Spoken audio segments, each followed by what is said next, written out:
Have you ever seen someone destroy a $500 million deal without raising their voice? Because that's exactly what happened. One moment, it was a perfect night luxury ballroom, top investors, champagne flowing, everyone celebrating a deal they thought was already done. And then, one comment changed everything. A CEO's wife looked at a woman in the room and decided she didn't belong there. A small insult, a casual humiliation, the kind powerful people think doesn't matter. But what they didn't realize was that the woman they tried to remove from the room was the only person who could stop the money from moving. No shouting, no drama, just one quiet phone call. And within minutes, the entire deal froze. Phones started buzzing. Investors stopped smiling. And suddenly, the most powerful people in the room weren't in control anymore. This isn't just a story about ego. It's a story about power, silence, and what happens when the wrong person gets disrespected at the wrong time. Stay with me, because what happened next didn't just shock the room. It changed the entire company forever. The CEO's wife smiled at me in that subtle, dismissive way people use when they've already decided you don't fit in. Crystal glasses clinked softly across the ballroom. Investors exchanged confident laughter, the kind that only happens when everyone believes the deal is already secured. Everything about the room felt polished, predictable, controlled. Then Vivian Ashcroft turned her head slightly,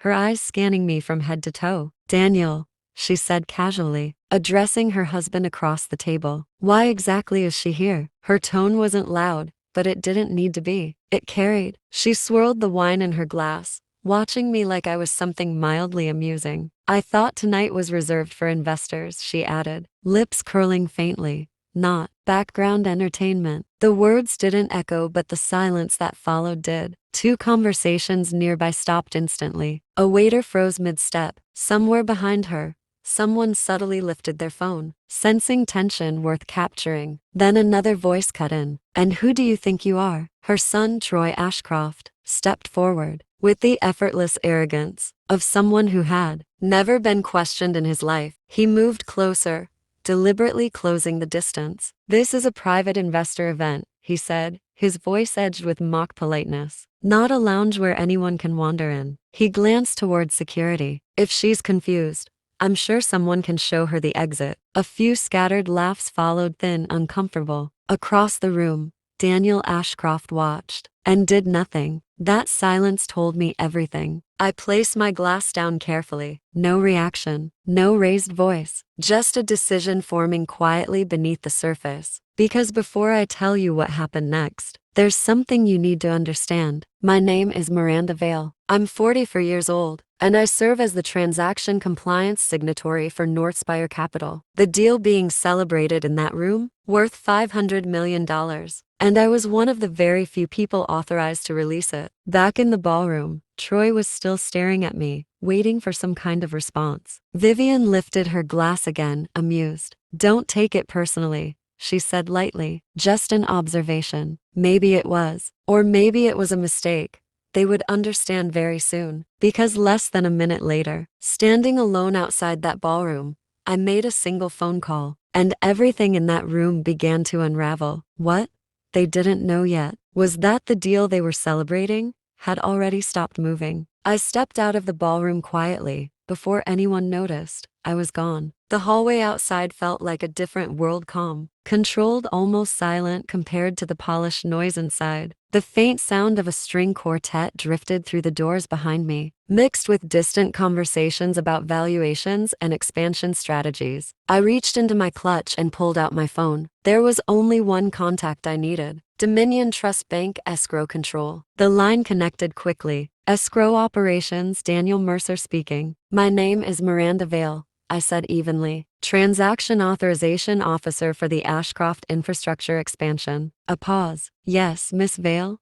How can we assist you?" "I need to initiate a temporary administrative hold," I said, "under the reputational governance clause tied to this escrow release." Silence, not confusion, recognition. That clause wasn't used often, but when it was, it meant something serious had happened. "Miss Vale," he said carefully, "are you certain you want to proceed with that action?" "Yes." My voice didn't change. "I'm submitting a reputational incident under clause 14.2. Documentation will follow. Another pause, longer this time, then typing. Understood, he said. We can place a provisional 72-hour hold pending legal review. That will be sufficient. More typing echoed faintly through the call. Notifications will be sent to legal teams, executive signatories, and board observers. Correct. A final pause. Then, the hold is now active. I ended the call. For a moment, I stood still in that quiet hallway, listening to the distant laughter from inside the ballroom, because in that room,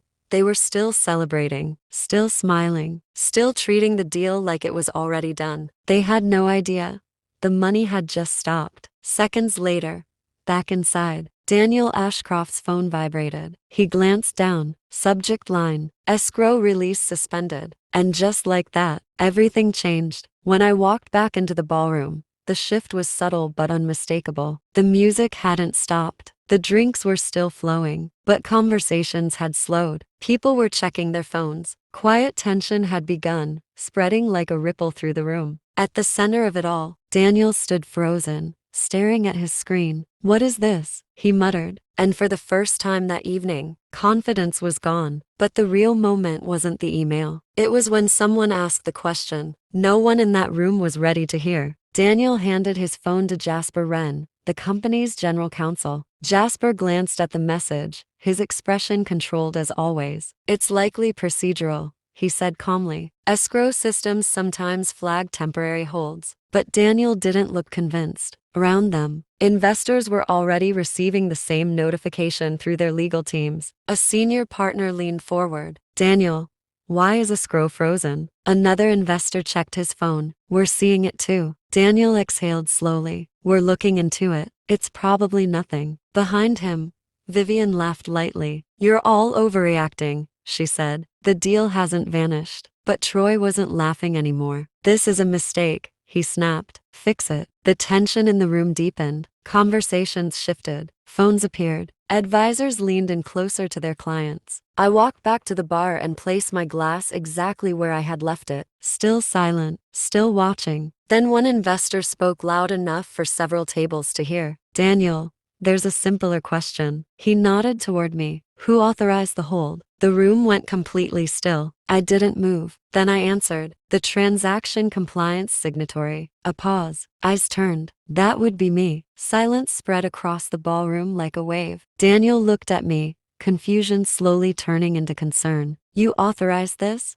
he asked. "Yes." Vivian let out a sharp laugh. "Oh, this is absurd," she said. "You cannot be serious." Troy stepped forward again. "You froze $500 million over what?" I met his gaze. "Because of the reputational governance clause." Jasper's posture shifted slightly. Daniel frowned. "That clause applies to executive misconduct, correct?" I said calmly. "And also to disclosed governance affiliates." Vivian scoffed. "I'm not part of governance." "Yes," I replied. "You are." A ripple of uncertainty moved through the room. "In the disclosure documents submitted to Dominion Trust," I continued, "you are listed as a governance affiliate of the CEO." Jasper was already scrolling through the agreement on his tablet, page after page. Then his finger stopped. "Section 14.2, he murmured. He read it. Silence grew heavier. Finally, he looked up at Daniel and said quietly, "She's right." That was the moment everything shifted. Not emotionally, structurally, because this wasn't a misunderstanding anymore. It was risk. But what happened next wasn't panic, it was something far worse. Investors started recalculating. The silence that followed wasn't dramatic. It was analytical. Daniel ran a hand across his jaw, trying to process how a social moment had turned into a legal problem tied to $500 million. Then Troy's voice cut through. "This is extortion." Heads turned immediately. "You embarrass my mother," he said, pointing at me. And suddenly the deal gets frozen. "That's not how governance works," I replied calmly. "Don't play games," he snapped. Now people were watching. "Really?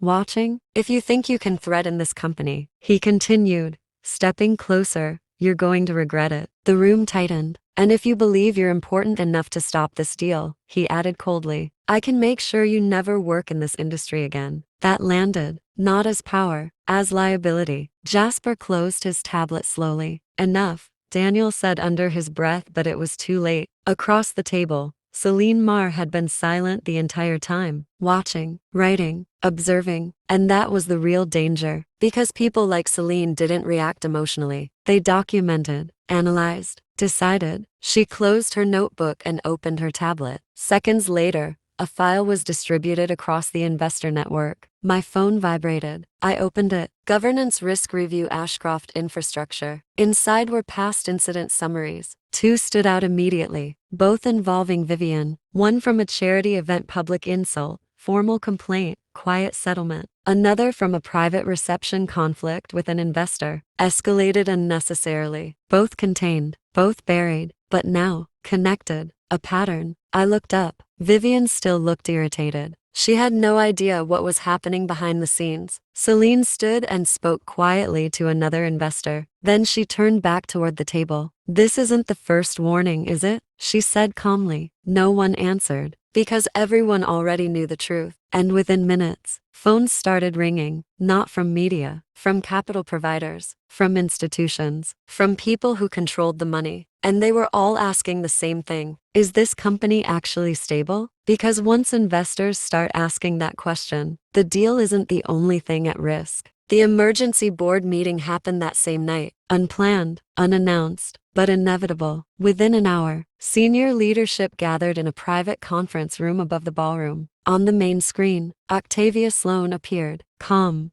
precise, unavoidable. "I've reviewed the report," she said evenly. "Before anything else, I want a simple answer." Her eyes fixed on Daniel. "Who is actually running this company?" No one spoke. Daniel shifted. "I am." Octavia didn't respond. She turned to legal. Jasper slid forward. "A report. Audit records show multiple instances where decisions were altered, following input from non-executive family members." Carefully worded, but clear. Celine added quietly, "Our review confirms the same." Documents spread across the table. Evidence, patterns, reality. Daniel leaned forward. "These were informal discussions. Our analysis suggests otherwise," Celine replied. Silence returned. Then Octavia closed the file. "That ends today." No debate, no emotion, just finality. A few minutes later, Daniel looked at me. "What would resolve the hold?" I answered before legal could. "I'm not asking for money." That surprised them, because that's what usually happens. But this wasn't negotiation. "This is about governance risk," I said. "If the deal proceeds, investors need certainty." Daniel's voice tightened. "What does that mean?" I held his gaze. 3 conditions. Silence deepened. First, independent leadership. The CEO role must transition. Daniel didn't react, but everyone understood. Second, Vivian Ashcroft must be removed from all governance, disclosures, and barred from investor-related events. She stiffened. "You froze this deal over a comment?" "No,"